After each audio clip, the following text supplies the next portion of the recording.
Krishna book से आज हम हमारा न्यू चैप्टर स्टार्ट करेंगे, अघासुर वध। उससे पहले हमने 11th चैप्टर में क्या पढ़ा था उसको हम डिस्कस करेंगे थ्रू क्विज। तो बताइएगा। फर्स्ट क्वेश्चन है, यमल अर्जुन वृक्षों के गिरने के बाद गोप बालकों ने श्री कृष्ण की कौन सी अद्भुत लीला का वर्णन किया और अधिकांश गोपों ने उस पर क्यों विश्वास नहीं किया?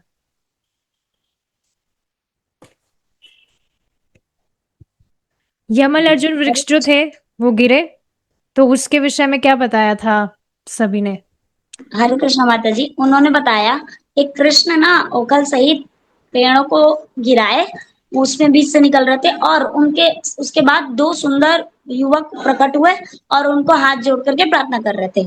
तो उनको सब डांटने लगे, बोले कि नहीं ऐसा थोड़ी हो सकता है, ये बच्चे तो कुछ भी बोलते रहते हैं। उन पर बिलीव नहीं किया किसी ने। ठीक है, नेक्स्ट क्वेश्चन है अ, अनीता माता जी के लिए। फल बेचने वाली स्त्री ने बालक कृष्ण को फल किस प्रकार दिए और बदले में उसे कौन सा आश्चर्यजनक वरदान प्राप्त हुआ? बताइए माता जी। हरे कृष्णा माता जी, आवाज आ रही है? जी जी आ रही है। फल वाले ने श्री कृष्ण को बालक समझ के ही फल दिए थे और बदले में कृष्ण भगवान ने उन्हें हीरे मोती दिए थे। हाँ ठीक है। तो हमने देखा था कि कैसे भगवान अपने छोटे छोटे हाथों में भर के लाए थे गेहूं के दाने, लेकिन उनके हाथ बहुत छोटे थे, तो वो जब आ रहे थे उसकी तरफ फल वाली के पास तो फिसल के वो सारे गिर गए और सिर्फ कुछ ही गेहूं के दाने बचे थे उनके हाथ में। लेकिन फल वाली ने देखा, अरे बच्चा आया है तो ठीक है इसको दे देते हैं फल, तो पूरे हाथ उन्होंने फलों से भर दिए उसके। और बदले में उसने देखा कि उसकी जो फलों की टोकरी है वो स्वर्ण मोती आदि से भरी हुई है। ठीक है। माता यशोदा किस प्रकार प्रेम पूर्वक कृष्ण और बलराम को खेल से वापस घर बुलाती थी और उनके लौटने का विशेष कारण क्या था? प्रिय शर्मा माता जी, आपको याद है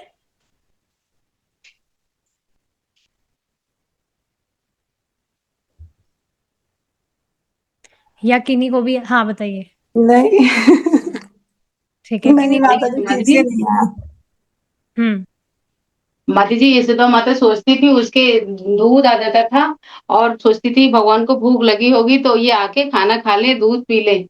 नंद बाबा भी खाना खाने बैठे हैं ना, तो फिर वो आ जाए। ठीक है, कनुप्रिया माता जी आप बताना चाहेंगे और अच्छे से? सही जी, बताया संध्या माता जी वाकई ने। था ना ये बात कि पहले वो बुला रही थी कि शाम हो गई है, घर चलाएं, बहुत देर खेल लिया उन्होंने। तो भगवान आते नहीं थे और अपने दोस्तों के साथ खेलने में बिजी होते थे। और उनके दोस्त धमकी भी देते थे कि चले गए ना तो वापस अपने खुद में शामिल नहीं करेंगे तुमको। तो भगवान इस डर से भी नहीं जाते थे और खेल में बिजी होते थे तो भी नहीं जाते थे। तो फिर वो बोलती थी कि तुम्हारे मतलब आपके तुम्हारे पापा कृष्ण बलराम जी को बोलती थी कि नंद महाराज खाने पे तुम्हारा वेट कर रहे हैं। तो फिर वो जाते थे। और वैसे ही वो उनको फिर नहला धुला के वो जल्दी से जाके अपने पापा के गोद में बैठ जाते थे। हम्म। तो इस तरह से माता कहती थी कि जब तक तुम कुछ खाओगे पियोगे नहीं तब तक तुम्हारे पिताजी भी नहीं खाएंगे। तो हाँ, ये विशेष कारण था उनके घर लौटने का। ठीक है, नेक्स्ट क्वेश्चन। उपनंद महाराज ने महावन छोड़कर वृंदावन जाने का क्या प्रस्ताव रखा और इसके पीछे कौन कौन से प्रमुख कारण थे? क्वेश्चन सारे इजी है पर फिर भी बताइए एक बार।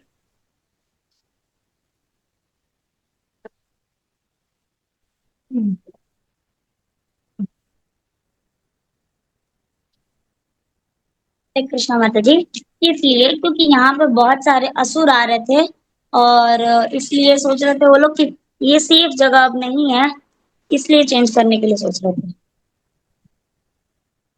ठीक है।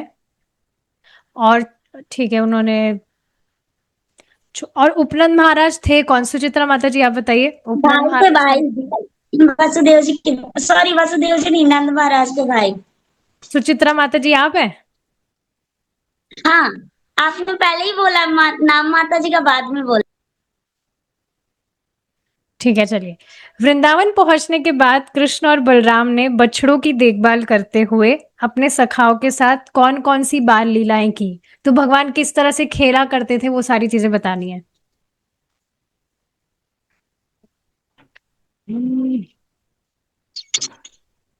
बताइए, अनीता माता जी आप बताना बोलिए, चाह रहे हैं? नाम बताइए किसको क्या बताना है।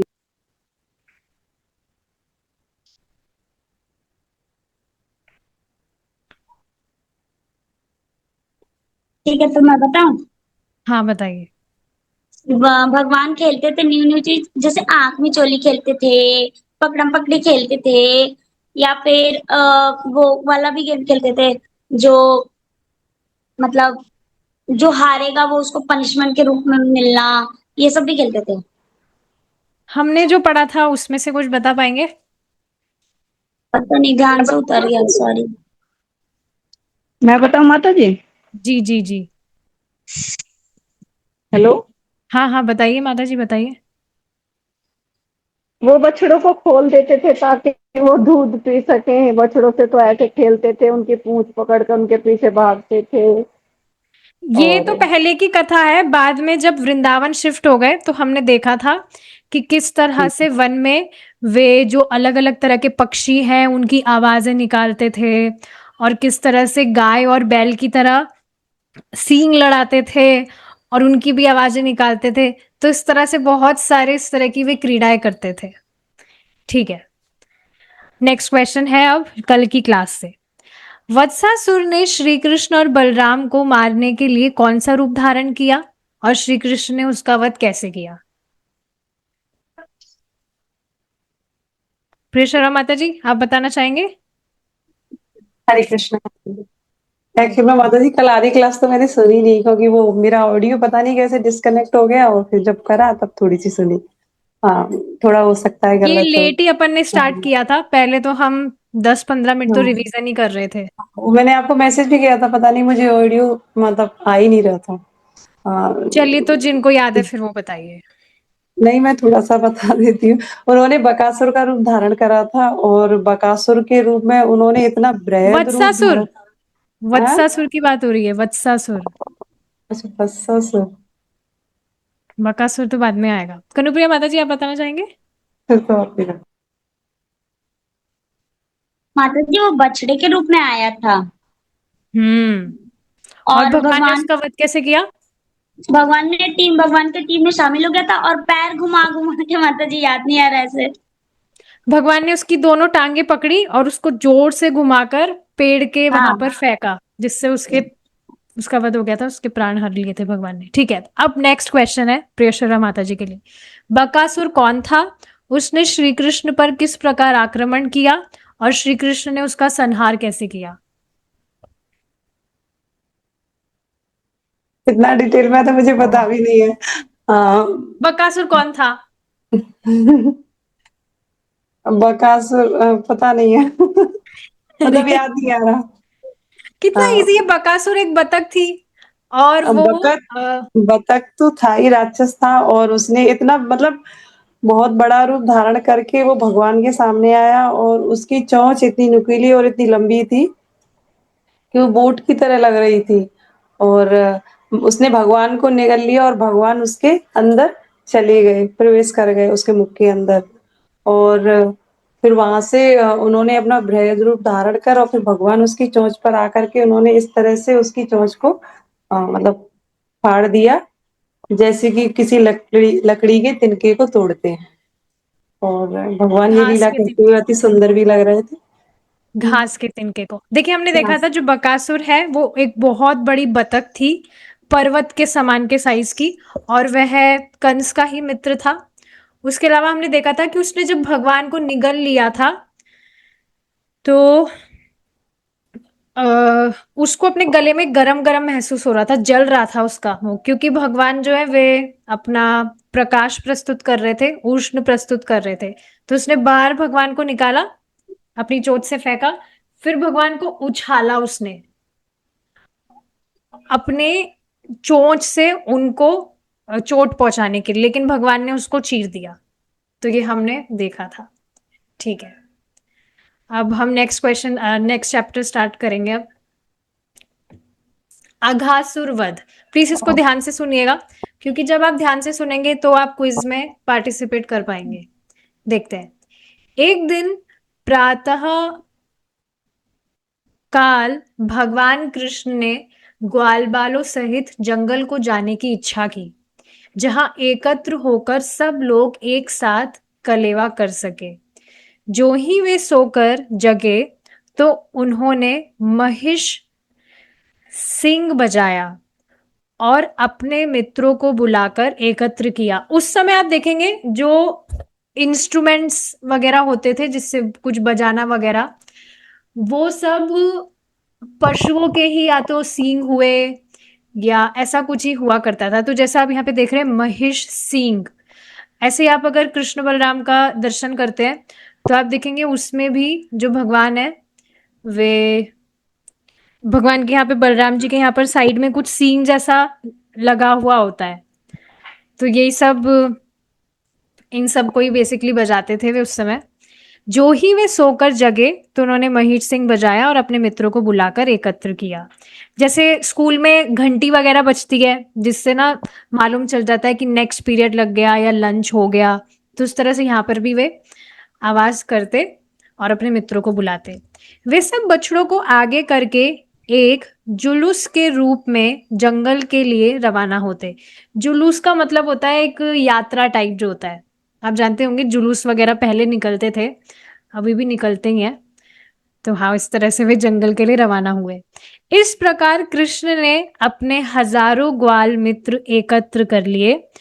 उनमें से हर एक एक छड़ी, बांसुरी, सींग तथा कलेऊ का झोला लिए था, और उनमें से प्रत्येक हजारों बछड़ों की रखवाली कर रहा था। तो भगवान इस तरह से बहुत सारे अपने मित्रों को एकत्र करके जंगल की ओर जा रहे थे। सबके हाथों में कुछ ना कुछ था, अपना टिफिन बॉक्स भी लेकर जा रहे थे। टिफिन बॉक्स नहीं, एग्जैक्टली पोटली टाइप, और सब अपने हाथों में छड़ी भी लेकर जा रहे थे, अपने ग्वालों अपने बछड़ों की रखवाली कर रहे थे। इस पर्यटन से सभी बालक अत्यंत प्रमुदित प्रतीत हो रहे थे, सब बहुत खुश थे। उनमें से हर एक अपने अपने बछड़ों के प्रति चौकन्ना था जब वे उन्हें जंगल के विभिन्न भागों में चरा रहे थे। सबके अपने अपने बछड़ों पर नजर थी, एकदम सतर्क थे। लड़के सभी तरह के स्वर्ण आभूषणों से अलंकृत थे और क्रीड़ा करने के बहाने वे फूल, पत्तियां, डाले, मोरपंख तथा विभिन्न स्थानों से गेरू एकत्र करने लगे और विविध प्रकार से अपने आप को आभूषित करने लगे। आप देखेंगे जब बचपन में छोटे थे सभी, तो इस तरह के खेल खेलना कितना एक्साइटिंग लगता था ना, और कहीं कुछ मती होती नहीं थी। स्कूल में भी हम होते थे तो बस यही दिमाग में होता था कब छुट्टी होगी और कब खेलने जाऊंगा या जाऊंगी मैं। तो ये सारी चीजें बहुत एक्साइटिंग लगती थी। यहाँ पर आप देख ही रहे, सब बहुत प्रमुदित है, प्रसन्न है, इस तरह से अलग अलग तरह से खेल खेला करते थे। तो वन में से अलग अलग तरह की चीजें इकट्ठी करते थे, वस्तुएं, पत्तियां, डाले, मोरपंख, गेरू आदि, और अपने आप को फिर वे आभूषित करते। जंगल में जाते हुए बालक एक दूसरे का कलेवा चुराकर तीसरे के पास पहुंचा देते, और जब वह बालक जिसका कलेऊ चोरी गया होता यह जान जाता तो वह वापस पाने का प्रयत्न करता। ऐसा होता ही है, आप देखेंगे बच्चे इस तरह से शैतानी करते ही है, किसी दूसरे की चीज कुछ ले ली, फिर ऐसे मतलब छीना झपटी होती थी, तो ऐसे यहाँ पर भी हो रहा है। किंतु तब तक वह लड़का दूसरे के पास उसे फेंक देता। बच्चों के बीच इस प्रकार का खिलवाड़ बाल लीलाओं के रूप में चलता रहता है, और बार बार इस चीज को याद रखना चाहिए कि यहाँ पर ये सभी कुछ अभी हम जो बच्चों में देखते हैं ये भगवान से ही आ रहा है। जब भगवान कृष्ण कोई सुंदर दृश्य देखने के बहाने आगे दूर चले जाते तो उनके पीछे के लड़के दौड़कर उन्हें छूने के लिए प्रयत्नशील होते, और इस तरह भारी होड़ लग जाती। एक कहता मैं कृष्ण को पहले छूंगा, तब एक दूसरा कहता अरे तुम नहीं जा सकते, कृष्ण को पहले मैं छूंगा। कुछ अपनी बंशी बजाते और कुछ महिष सिंह द्वारा नाद उत्पन्न करते। उनमें से कुछ प्रसन्नता पूर्वक मोरों का पीछा करने लगे और कुछ कोयल की बोली का अनुकरण करने लगे। इससे कि पहले हम आगे बढ़े, आप इसको विजुअलाइज कर पा रहे हैं? जैसे बच्चों के लिए खेल कूद तो बहुत एक्साइटिंग होता ही है, लेकिन अब कृष्ण जैसे मित्र हो किन्हीं के, तो सोचिए सब कुछ कितना एंटाइसिंग होगा। आप पता नहीं इस चीज से रिलेट कर पाते कि नहीं। हमेशा भक्ति में आने से पहले हमारे जीवन में कोई ऐसा व्यक्ति हुआ करता था जो हमारे लिए बहुत स्पेशल होता था। अभी भी हो सकता है, कोई भक्त हो सकता है, पर हाँ, जैसे कोई स्पेशल व्यक्ति हुआ करते थे और उनके प्रेजेंस से ही हमें बहुत खुशी मिलती थी कि हाँ, ये हमारे साथ में है। और सबके साथ ऐसा होता है, बच्चों में भी उनका कोई बेस्ट फ्रेंड होता है, तो बस उसके साथ में ही वो रहता है तो उसको खुशी मिलती है। मुझे याद है मेरी एक बेस्ट फ्रेंड थी और वो क्लास की टॉपर थी, वो भी मुझे अपना बेस्ट फ्रेंड ही समझती थी। तो मुझे बस हमेशा उसके साथ बैठना ही अच्छा लगता था। अगर कभी वो मुझसे अलग बैठ जाती थी तो मैं रोने लग जाती थी। बहुत ज्यादा मतलब उससे अटैचमेंट था मेरा। सब कुछ खाना भी साथ में खाएंगे हम, और कुछ भी करना है मतलब साथ में ही करना है। बहुत ज्यादा मतलब अटैचमेंट था उससे मेरा। और कभी मैं जैसे रो रही होती, जैसे मैं बचपन में मेरी आदत थी, मैं बहुत ज्यादा रोती थी, पता नहीं क्यों, क्या कारण था। मेरे को स्कूल जाना तो बिल्कुल भी पसंद नहीं था, और मुझे इस तरह से टाइटल मिला हुआ था कुछ रोने से रिलेटेड ही। तो हाँ, टीचर्स को जब मुझे चुप कराना होता था तो मेरी वो जो बेस्ट फ्रेंड थी उसको मेरे साथ मेरे पास में भेज दिया करते थे कि हाँ, यही एक उपाय है जिससे ये शांत रहेगी, रोएगी नहीं। तो मैं बेसिकली एग्जाम्पल क्यों बता रही हूँ कि सभी के जीवन में कोई बेस्ट फ्रेंड होता है। स्पेशली यहाँ पर हम मित्रों की कथा सुन रहे हैं, भगवान के मित्र वाले जो भी है। तो इस तरह से कृष्ण जैसे बेस्ट फ्रेंड सबके हैं, तो आप सोचिए कितना ज्यादा आनंद हृदय में रहता है। तो हाँ, सब इस तरह से होड़ में लगे रहते कि पहले मैं कृष्ण को छूंगा, Krishna is my best friend, मैं कृष्ण के साथ में चलूंगा। इस तरह से सब में होड़ लगी रहती थी। तो उनमें से कुछ प्रसन्नता पूर्वक मोरों का पीछा करने लगे और कुछ कोयल की बोली का अनुकरण करने लगे। कुछ लड़के आकाश में उड़ते पक्षियों की पृथ्वी पर पड़ रही छाया का अनुकरण करते हुए उसके साथ चलने लगे, इस तरह से ऊपर हाथ करके। जैसे पक्षियों के जैसे जब वो उड़ता है तो आप देखेंगे पंख फैले होते हैं, तो उस तरह से वे अनुकरण करने लगे, इस तरह से चलने लगे। इसको आप विजुअलाइज करिए, बिल्कुल बचपन, मतलब इस तरह से आप इस लीला में घुस जाइए जैसे बच्चे खेल कूद करते हैं, उसी तरह से यहाँ पर सब भगवान के मित्र भगवान स्वयं कर रहे हैं। कुछ बंदरों के पास जाकर उनके बगल में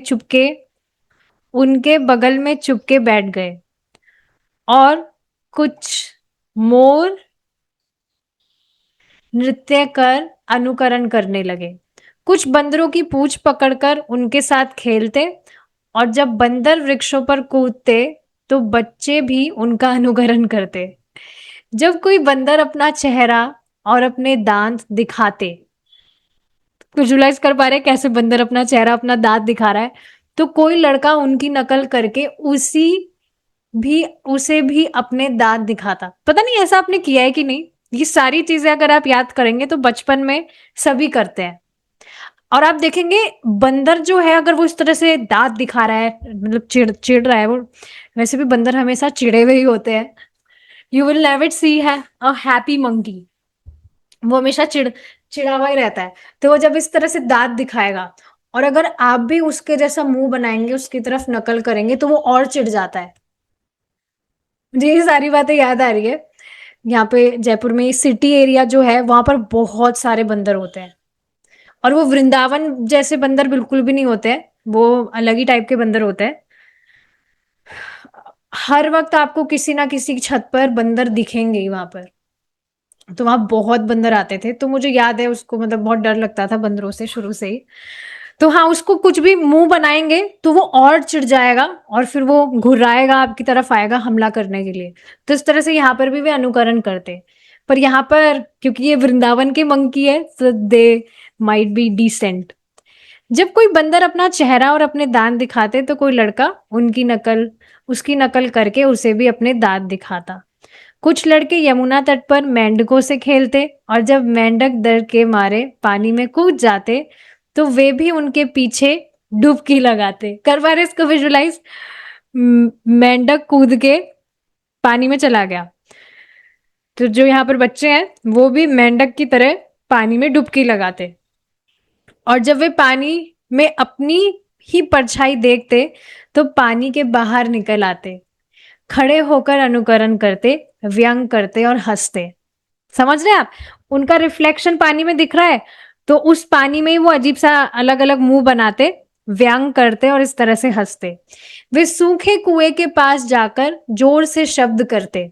आपको पता है ये खाली कुआं जो होता है उसमें अगर आप आवाज करेंगे तो वो गूंज के दोबारा से आती है, तो इस तरह से वे जोर से शब्द करते और जब प्रतिध्वनि आती तो वे गाली करते, हंसते, इस तरह से। गाली का मतलब होता है मूर्ख, बेवकूफ, ये सब भी गाली होती है। तो ये सारी चीजें वो करते हैं। जैसा कि भगवान ने स्वयं भगवत गीता में कहा है, आध्यात्मवादी उन्हें ब्रह्म, परमात्मा तथा भगवान के रूप में अनुपात में अनुभव करते हैं। यहाँ पर भगवान कृष्ण जो अपने शरीर तेज से निर्विशेषवादियों को ब्रह्म साक्षात्कार कराते हैं, भगवान के रूप में अपने भक्तों को भी आनंद प्रदान करते हैं। जो लोग माया के वश में हैं वे उन्हें केवल सुंदर बालक समझते हैं। सोचिए ना कितनी ये, क्या बोलेंगे, एक वर्ड में बोलूंगी, लोगों की किस्मत, उन लोगों की किस्मत एकदम फूटी हुई है जो भगवान को एक सुंदर बालक समझते हैं, बिल्कुल समझ नहीं पा रहे हैं कि भगवान कितने दिव्य हैं और उनसे हम हमारा संबंध स्थापित कर सकते हैं। या कुछ लोग जो सोचते हैं कि जो भगवान है वो निराकार है, उनका कोई आकार नहीं है, एंड ऑल दोज थिंग्स। बहुत बदकिस्मती वाली ये बात है जो लोग इस बात को नहीं समझ पाते हैं। तो वे उन्हें केवल सुंदर बालक समझते हैं। फिर भी उन्होंने अपने साथ खेलने वाले ग्वालों को पूर्ण दिव्य आनंद प्रदान किया। पुण्यों के संचित होने पर ही वे ग्वाल बाल भगवान की संगति करने का लाभ उठा पाए। ये भागवतम में मेंशन है। भला वृंदावन वासियों के, ये एक्चुअली ब्रह्मा जी कहते हैं कि ग्वाल बाल जो है वे भगवान के इस समय मित्र हैं। उन्होंने बहुत कुछ पुण्य वगैरह किए थे, इस वजह से अब वे, पुण्य मतलब डेफिनेटली नॉट कर्म कांड, मतलब बहुत भगवान की इस तरह से भक्ति वगैरह की थी। वे उन भगवान को साक्षात अपने सम्मुख देख रहे थे जिन्हें अनेक योगी कठिन तपस्या करके भी प्राप्त नहीं कर सकते। सोचिए, भक्ति वह फल आपको देगी जिससे आप साक्षात कृष्ण, भगवान कृष्ण को सामने अपने देखेंगे। योगी बहुत ज्यादा ध्यान लगाकर भी भगवान को नहीं देख पाते हैं, प्राप्त नहीं कर पाते हैं, यद्यपि वे प्रत्येक हृदय में विराजमान है। ब्रह्म संहिता में भी इसकी पुष्टि हुई है। भले ही कोई कृष्ण की खोज में वेदों तथा उपनिषदों के पन्ने पलटता रहे, किंतु उन्हें वहां खोज पाना कठिन होता है। यदि उसे किसी भक्त की संगति करने का सुयोग प्राप्त हो जाता है तो वह भगवान को साक्षात देख सकता है। कितनी सुंदर बात है ना ये। अपने भाग्य की प्रशंसा करनी चाहिए सभी भक्तों को। आपके जीवन में भक्तों का संग आपको प्राप्त हुआ, इस तरह से आप प्रामाणिक रूप से भक्ति कर पा रहे हैं, ये भगवान का ही सबसे बड़ा आशीर्वाद है सभी पर। पूर्व जन्मों में पुण्यों को संचित करते रहने से ग्वाल बाल कृष्ण को साक्षात देख रहे थे और मित्र रूप में उनके साथ खेल रहे थे। वे यह कभी नहीं जान पाए कि कृष्ण श्री भगवान है, अपितु वे उनके प्रति प्रगाढ़ प्रेम के कारण उनके साथ घनिष्ठ मित्र के रूप में खेल रहे थे। जब भगवान कृष्ण इस प्रकार अपने बाल संगियों के साथ अपनी बाल लीलाओं का आनंद ले रहे थे तो अघासुर नामक एक असुर अत्यंत आतुर हो उठा। वह कृष्ण को सहर्ष खेलते ना देख सका। सहर्ष मतलब भगवान ऐसे खुशी के साथ में, प्रसन्नता के साथ में इतना खेल रहे हैं, कूद रहे, उसको ये अच्छा नहीं लगा।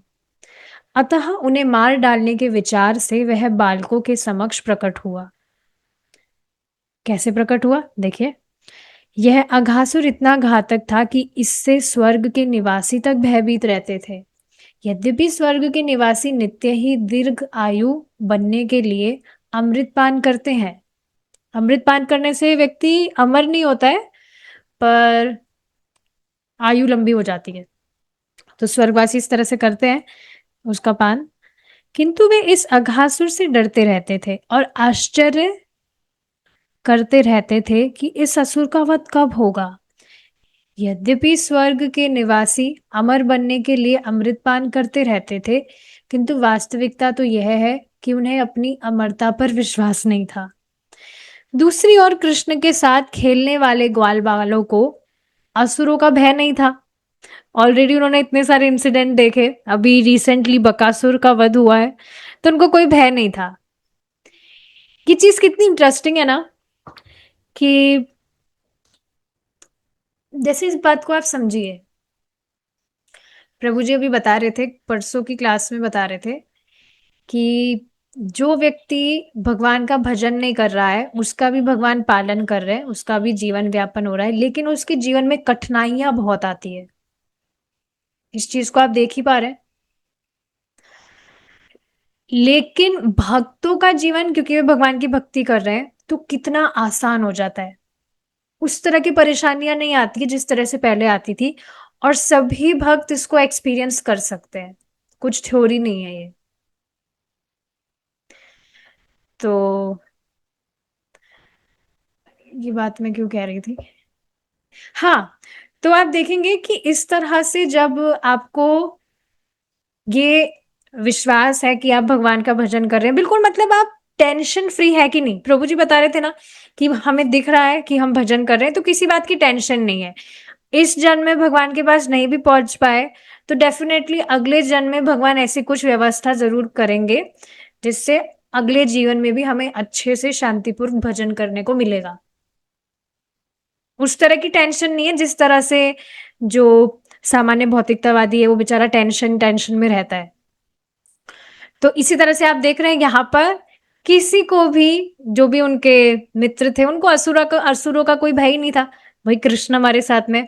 और इंटरेस्टिंग बात पता है क्या है, जब भी इस तरह की कुछ विपदा भी वहां आती थी तो सभी कृष्ण को ही पुकारते थे, कृष्ण कृष्ण आओ आओ सहायता करो, इस तरह से। वे भय से मुक्त थे।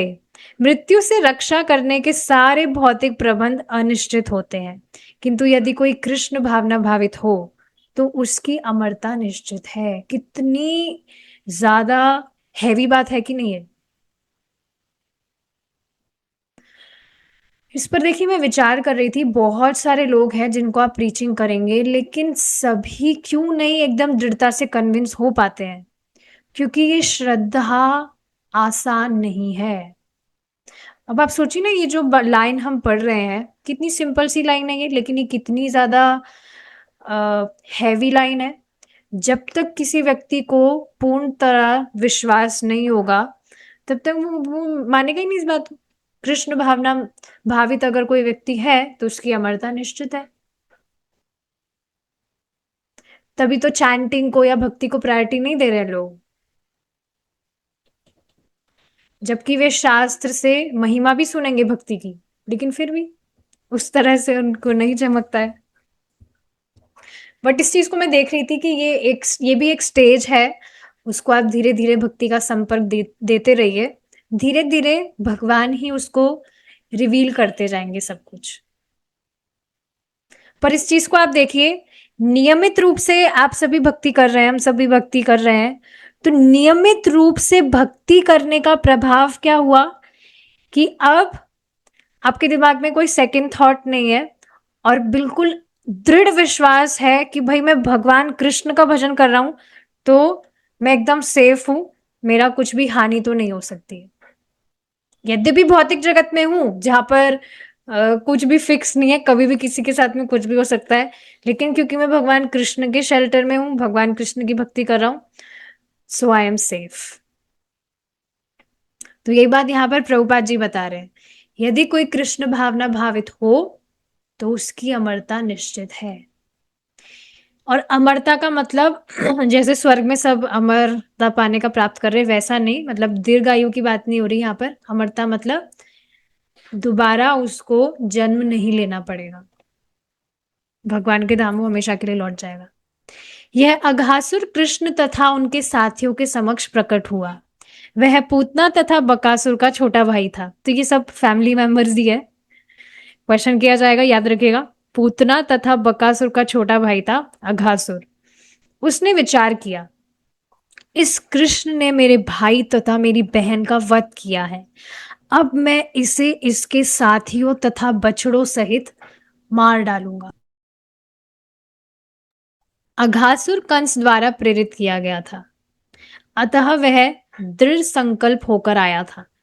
इस तरह से आप देख रहे हैं, किसी व्यक्ति को आप एजिटेट कर दीजिए किसी और के लिए कि देखो उसने तुम्हारे साथ ऐसा किया, इतना बुरा उसने तुम्हारे साथ किया, तो अब व्यक्ति का एकदम दृढ़ निश्चित हो जाता है वो कि पक्का अब तो मैं उसको नहीं छोड़ूंगा। होता ही ऐसा। ठीक है, मर्डर वर्डर नहीं होगा, पर कुछ खरी खोटी सुनाना या उसको सबक सिखाने के लिए लोग करते ही हैं। लेकिन यहाँ पर इसका दृढ़ संकल्प था कि मैं कृष्ण और उसके जो भी साथी और उसके बछड़े हैं उनके सहित मैं सबको मार डालूंगा। तो वो ऑलरेडी एजिटेटेड था, कंस द्वारा प्रेरित किया गया था, तो उसका संकल्प दृढ़ था। अघासुर सोचने लगा कि जब वह अपने भाई तथा बहन की स्मृति में अन्न तथा जल की अंजलि पिंडदान देगा और ग्वाल बालों समेत कृष्ण को मार देगा, तो वृंदावन के समस्त वासी स्वतः मर जाते हैं। देखिए ये जो बदले की जो भावना है ना, रिवेंज, प्रतिशोध की भावना, ये बहुत ही ज्यादा डेंजरस होती है। यहाँ आप महाभारत में देख रहे हैं कैसे जो शकुनी शकुनी है, उनके बहन की, क्योंकि उनकी उनकी बहन का विवाह एक अंधे से करवा दिया गया था, तो ये प्रतिशोध की अग्नि उसके हृदय में तब से जल रही थी। और उसने तभी निश्चय कर लिया था कि सबको वो डुबाएगा, सबका मतलब वो विनाश करवाएगा। और इस तरह से वो कैसे दुर्योधन को भड़काता रहता था, सारे प्लान्स वो ही करता था, जो भी उल्टी सीधी चीजें हुई है शुरू से वही सबको पाठ पढ़ाता था कि कैसे क्या उल्टा सीधा करना है। तो ये जो प्रतिशोध की अग्नि है, और आप देख रहे हैं ना एंड में क्या रिजल्ट हुआ, तो ये जो प्रतिशोध की अग्नि है ये बहुत हानिकारक होती है, बहुत ही ज्यादा डेंजरस होती है। गुस्से में, क्रोध के कारण प्रतिशोध, डेफिनेटली क्रोध का ही विकार है एक, तो इसके कारण व्यक्ति को खुद को भी पता नहीं होता है, वो निर्णय ही नहीं ले पाता है कि क्या वह सही कर रहा है या क्या गलत कर रहा है। लेकिन आप देखिए ना कितनी सुंदर बात है, भक्ति में आने से पहले डेफिनेटली ये सारी चीजें हम में थी, पर देखिए भक्ति करते करते ये सारी चीजें कब लुप्त हो गई मालूम भी नहीं चला। बिल्कुल मैं इस बात को लेकर डेफिनेट हूं, यहाँ पर जो भी भक्त उपस्थित है, किसी से प्रतिशोध की भावना तो नहीं आती होगी, बल्कि शास्त्र सुनते सुनते हम समझते ही हैं कोई हमारे साथ कुछ गलत बर्ताव भी किया है तो क्या तो वो हमारा ही कुछ कर्म था जो वापस लौट के आ रहा है, या वो हमारे प्यूरिफिकेशन के लिए, इस तरह से हम अपने आप को समझाते हैं। जो मतलब सहानुभूति देना नहीं है अपने आप को, ये वास्तविकता है, हमारे प्यूरिफिकेशन के लिए हो रहा है जो भी हमारे जीवन में हो रहा है, ताकि हम भगवान के प्रेम की प्राप्ति करने के लिए कैपेबल बने। तो ये प्रतिशोध की भावना तो नहीं आती होगी ना कि उसका ये हो जाए, उसकी टांग टूट जाए, उसका ये हो जाए, ऐसा कभी भी कुछ भी नहीं आता, जैसे आपसे कोई गलत बर्ताव भी क्यों ना कर दे। तो ये कितनी सुंदर भावना है ना, भगवान की भक्ति करते करते सारी गुड क्वालिटीज अपने आप आ जाती है। तो यहाँ पर वो प्रतिशोध की अग्नि से जल रहा था, और सिर्फ कृष्ण को ही नहीं, कृष्ण उसके साथी और बछड़ों को ही नहीं, पूरे वृंदावन को खत्म करने का उसने इस तरह से सोचा हुआ था। सामान्यतः गृहस्थों के जीवन आधार उनके बच्चे ही होते हैं, जब सारे बच्चे मर जाएंगे तो स्वाभाविक है कि उनके प्रेमवश उनके माता पिता भी मर जाएं। इस प्रकार वृंदावन के समस्त वासियों का वध करने का निश्चय करके अघासुर ने महिमा नामक योग सिद्धि के द्वारा अपने शरीर का विस्तार करना प्रारंभ कर दिया। तो असुरों के पास में भी देखिए ये सिद्धियां होती ही है। तो भक्त लोग जो वस्तुएं, जो चीजें असुरों को भी उपलब्ध है, उसके लिए भक्त लोग कभी हैंकर नहीं करते। आप जानते ही हैं, जो भी भगवान की भक्ति कर रहा है वो ये सिद्धियां प्राप्त करने के लिए नहीं कर रहा। ये तो आप हम देख ही रहे हैं, यहाँ से असुरों तक को प्राप्त है। मतलब इतनी निकृष्ट चीज है ये सिद्धि। एक्सटर्नली देखा जा सकता है कि वाह ये तो बहुत बड़ी सिद्धि है, कैसा भी बड़ा साइज व्यक्ति ले ले, बहुत हल्का हो जाए, बहुत छोटा हो जाए, बहुत लंबा हो जाए, या बैठे बैठे कहीं से भी कुछ ले आए। लेकिन ये कुछ नहीं है, ये असुरों को भी प्राप्त है। तो उसने महिमा नामक योग सिद्धि से अपने आप को अपना जो शरीर है वो विस्तार कर लिया, विस्तार करना प्रारंभ कर दिया। सामान्यतः सारे असुर सभी प्रकार की योग शक्तियां अर्जित करने में पटु होते हैं। योग पद्धति में महिमा सिद्धि द्वारा मनुष्य इच्छा अनुसार अपना विस्तार कर सकता है, अपने शरीर का साइज बढ़ा सकता है। अघासुर ने अपने आप को 8 मील तक फैलाकर एक मोटे सर्प का रूप धारण किया। ऐसा आश्चर्यजनक शरीर प्राप्त करके उसने अपना मुंह पर्वत की गुफा के समान खोल लिया। तो आप ये स्टोरी जान ही रहे, उसने एक गुफा जैसी दिखती है बिल्कुल उस तरह का उसने आकार ले लिया। बट स्टिल अगर उसको ध्यान से देखा जाए तो वो सांप जैसा ही था। पर अब आप सोचिए ना, आप कहीं पर है और गुफा का साइज डेफिनेटली हमसे तो बहुत बड़ा होता है।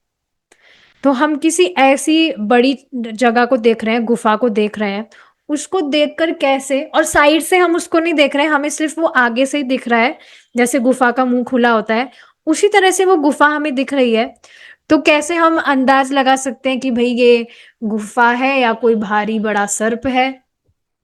और पहली बात, यहाँ पर जो भी अलग अलग तरह के असुर देख रहे थे वो पहली बार ही देख रहे थे। पहली बार ही उन्होंने इतनी बड़ी पर्वत जैसी विशाल बतख देखी, या पूतना जैसी असुर नहीं देखी, या तृणाव्रत जैसा तूफान वाला वो जो असुर था वो देखा।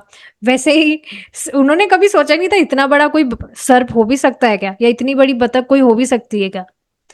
तो हाँ, आगे से ही वो जो सर्प का जो मुंह था वो एक गुफा की तरह ही दिख रहा था। तो उसने क्या किया, उसने अपना मुंह पर्वत की गुफा के समान खोल लिया और कृष्ण तथा बलराम समेत समस्त बालकों को तुरंत निगल जाने की इच्छा से रास्ते पर बैठ गया। अब आप देख ही रहे हैं कि बच्चे बहुत ही ज्यादा शरारती होते हैं, सच में बहुत शरारती होते हैं। आप देखेंगे कोई छोटा बच्चा है, उसको बिल्कुल डर नहीं लगता, वो एक कुत्ते की पूंछ तक पकड़ लेगा, उसको कुछ डर नहीं रहता कि भाई कुत्ता है तो मेरे को काट जाएगा या ऐसा कुछ कर जाएगा। देखा होगा अपने बच्चे, बिल्कुल निडर होते हैं, वो बहुत शरारती होते हैं, कुछ भी करने से उनको कुछ भय नहीं होता है। तो उसकी पूंछ पकड़ लेंगे या कुछ भी ऐसी हरकत कर देंगे, उनसे उनको ये मालूम नहीं होता कि उनको कुछ खतरा है। तो अब यहाँ पर आप देख ही रहे हैं सब वैसे कितने शरारती है, खेल कूद कर रहे हैं, कभी पानी में कूद जा रहे हैं, कभी बंदर से नहीं डर रहे, बंदरों के सामने मुंह बना रहे हैं, दांत दिखा रहे हैं। और अब गुफा में अंदर जाएंगे तो उसका तो कहना ही क्या। तो हाँ, उसने इस तरह से क्या किया, वहां पर बैठ गया रास्ते में ही कि ये बच्चे खेलने के हिसाब से गुफा के अंदर प्रवेश करेंगे। तो वहां रास्ते में ही वो अपना मुंह खोलकर बैठ गया गुफा की तरह।